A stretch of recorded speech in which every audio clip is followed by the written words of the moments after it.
अस्सलाम वालेकुम दोस्तों, आज हम यहाँ पे स्टेप्स ऑफ ट्रांसलेशन को डिस्कस करने जा रहे हैं। क्योंकि इससे पहले मैंने आपको ट्रांसलेशन की इंट्रोडक्शन है। अब आज यहाँ पे हम देखेंगे कि कौन से स्टेप्स हैं एक्चुअल ट्रांसलेशन में जो हमें इस्तेमाल होते हैं या इन्वॉल्व होते हैं। पहला, एक्टिवेशन ऑफ अमाइनो एसिड्स। अब जो अमाइनो एसिड्स हो इनको कैसे एक्टिवेट करते हैं। Amino acid attach to specific enzyme amino acyl tRNA synthase. यहाँ पे जो अमाइनो एसिड होता है वो एक specific enzyme amino acyl tRNA synthase से जुड़ जाता है। In presence of Mg2 positive ions and ATP is required here for the attachment of the amino acid and this enzyme। ठीक, टीआरएनए सिंथेसिस जो होता है this is specialised to recognise only one specific amino acid. हर एक tRNA synthesis specially एक specific amino acid को यहाँ पे रिकॉग्नाइज करता है और उसके साथ जुड़ जाता है। इसकी अगर हम यहाँ पे रिएक्शन में आपको दिखाएंगे तो अमाइनो एसिड जो होता है मैंने रिप्रेजेंट किया कैपिटल ए से, और इसको यहाँ पे एटीपी और अमाइनो एसाइल जो यहाँ पे जो हमारा ये एंजाइम है टीआरएनए सिंथेस और इन presence of Mg2 positive ions, ये हमें एक कॉम्प्लेक्स बना के देता है जिसको हम कहते हैं अमाइनो एडिनाइलेट एंजाइम कॉम्प्लेक्स। और ये हम रिप्रेजेंट करते हैं इस तरह capital A dash AMP dash E plus P dash slash यहाँ पे P, क्योंकि यहाँ पे दो पायरोफॉस्फेट भी रिलीज होते हैं और ये पायरोफॉस्फेट जो होते हैं बेसिकली ये बायफॉस्फेट होते हैं, इनऑर्गेनिक फॉस्फेट्स होते हैं, सॉरी दो इनऑर्गेनिक फॉस्फेट्स होते हैं यहाँ पे।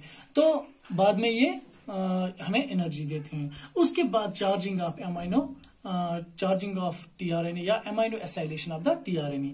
तो स्पेसिफिक टीआरएनए अब यहाँ पे हमारा जो है एक्टिवेट हो गया। अब स्पेसिफिक एक खास टीआरएनए आता है, वो अटैच होता है किसको, इस वाले एंजाइम कॉम्प्लेक्स को जो हमने यहाँ पे एक्टिवेटेड अमाइनो एसिड कॉम्प्लेक्स जो बना है इसको ये अटैच होता है। अमाइनो एसिड कहाँ पे कॉम्प्लेक्स, ये जो एक्टिवेटेड अमाइनो एसिड है ये कहाँ पे अटैच होता है, एक्चुअली ये अटैच होता है इस पोजीशन पे CCAOH group of the 3 dash end of the tRNA.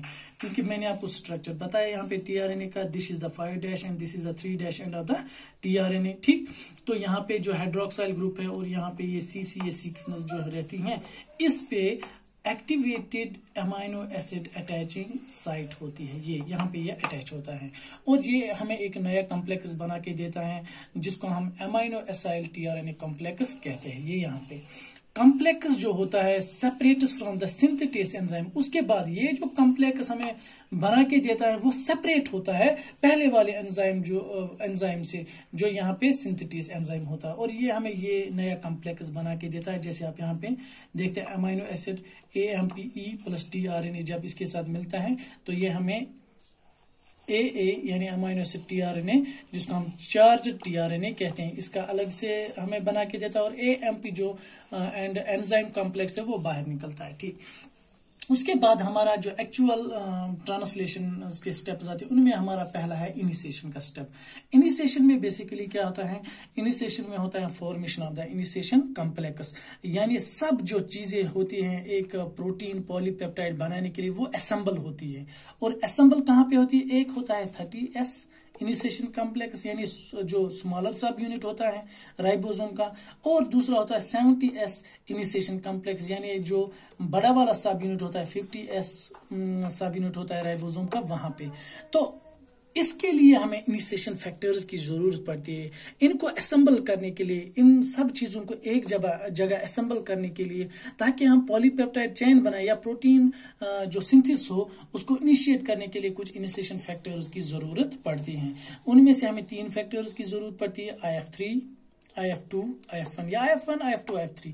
तो कहाँ पे ये इनिशिएशन फैक्टर्स की जरूरत, पहले हम लेते हैं किस तरह हमारा यहाँ पे formation of initiation complex, but 30S initiation complex की बात करेंगे। ठीक, तो यहाँ पे हमारा जो है 30S सब यूनिट है किसका, राइबोसोम का।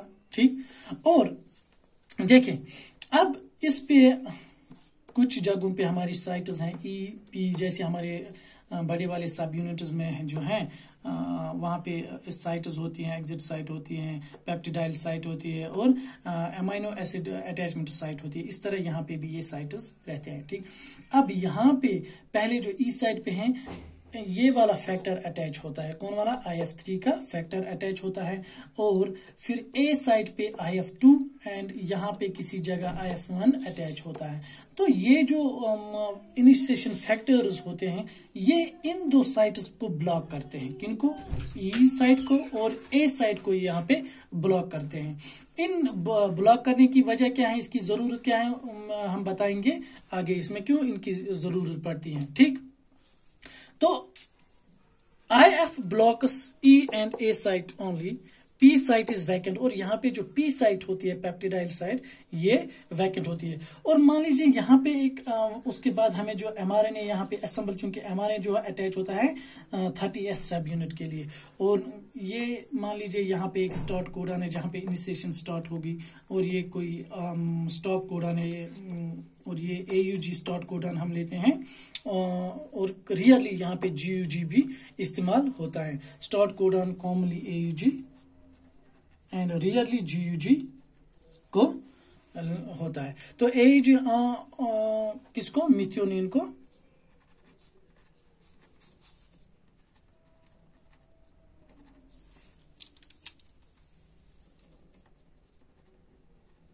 मिथियोनिन को कोड करता है। ठीक, और in case of the bacteria मैंने आपको पहले भी बताया, यहाँ पे एक सीक्वेंस रहती है कहाँ पे 30S सब यूनिट में, जिसको हम शाइन डेलगेर्नो सीक्वेंस कहते हैं। इसकी वजह से, इस शाइन डेलगेर्नो सीक्वेंस की वजह से ही mRNA जो होता है ये अटैच होता है किसको, ये 30S सब यूनिट्स पे अटैच होता है।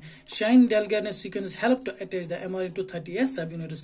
और इसकी सीक्वेंस क्या होती है, चूंकि ये RNA, इसकी सीक्वेंस ये रहती है UCC शाइन डेलगेर्नो सीक्वेंस, और अगेंस्ट यहाँ पे mRNA पे इसकी सीक्वेंस जो है जिसके साथ ये कोड करती, बाइंड होती हैं, वो रहती है AGG। इस पे मैंने आपको पहले भी बताया, और इसकी वजह से यहाँ पे ये इसके साथ अटैचमेंट करता है, और यहाँ पे एलो हो जाता है कि हाँ इस पॉइंट से हमें इनिशिएशन करनी है, ये हमारा स्टार्ट कोडन है। और यहाँ पे ये जो 30S सब यूनिट रहता है, ऑलमोस्ट ये 16S RNA का रहता है, क्योंकि ये राइबोसोम जो है RNA का ही बनाता है, तो 16S RNA का रहता है।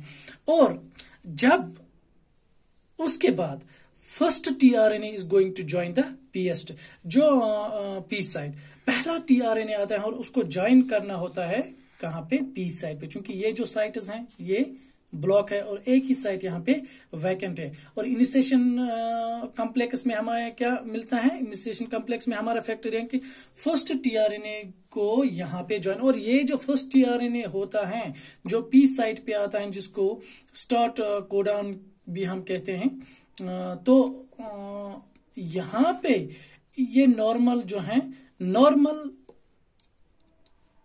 कोड नहीं आता है, नॉर्मल tRNA नहीं आता, बल्कि ये जो कोड लेके आता है, अमीनो एसिड लेके आता है, वो होता है फॉर्माइलेटेड मिथियोनिन, F-MET जिसको हम कहते हैं, और ये यहाँ पे आके P साइट पे अटैच होता है। जैसे ही P साइट पे ये अटैच होता है, यहाँ पे IF3 जो फैक्टर है वो रिलीज होता है, यहाँ पे IF3 factor is released here, ये निकल जाता है। ठीक, अब उसके बाद this all is called 30S initiation complex. ये हमें 30S इनिशिएशन कॉम्प्लेक्स बना के देता है, जिसमें हमारे mRNA भी आता है, जिसमें हमारे इनिशिएशन फैक्टर्स भी आते हैं, और इनिशिएशन फैक्टर्स के बाद यहाँ पे हमारी डेलगेर्नो सीक्वेंस भी आती है, जो हमें बता देते हैं कि कहाँ से आपकी इनिशिएशन होगी। और यहाँ पे फॉर्मुलेटेड मिथियोनिन भी अटैच होता है। This very forms the 30S initiation complex. तो बात करते हैं यहाँ जो है अब 70S इनिशिएशन कॉम्प्लेक्स कैसे बनता है। उसके बाद जब जो रिलीज हो गया, कहाँ पे IF3 फैक्टर रिलीज हो गया, अब यहाँ पे जो है लार्जर सब यूनिट जो है इसको ज्वाइन करना है। Now larger sub unit has to join, यानी 50S को है यहाँ पे ज्वाइन करना है। अब जब ये 50S आता है, इसकी भी अपनी साइट्स रहती है, E साइट है, P साइट है और A साइट है। जैसे यहाँ पे जो है ये tRNA है जिसको अटैच है F-MET यानी फॉर्मुलेटेड मिथियोनिन। ठीक है, अब इसके साथ साथ ही जैसे ही ये ज्वाइन करता है यहाँ पे IF2 और IF1 जो फैक्टर्स होते हैं ये भी रिलीज होते हैं, क्योंकि IF2 जो फैक्टर होता है ये it is a GTPase factor, और जब ये यहाँ पे हाइड्रोलाइज होता है GTP यानी इसके साथ जीटीपी होता है जब ये यहाँ पे होता है, और जीटीपी जब हाइड्रोलाइज होता है ये यहाँ पे एनर्जी देके जीडीपी और इनऑर्गेनिक फास्फोरस देता है। ठीक, और इसके साथ साथ यहाँ पे एक और जो है सीक्वेंस रहती हैं, या हम फैक्टर कह सकते हैं, जिसको हम ट्रांसलेशन फैक्टर बाइंडिंग साइट कहते हैं।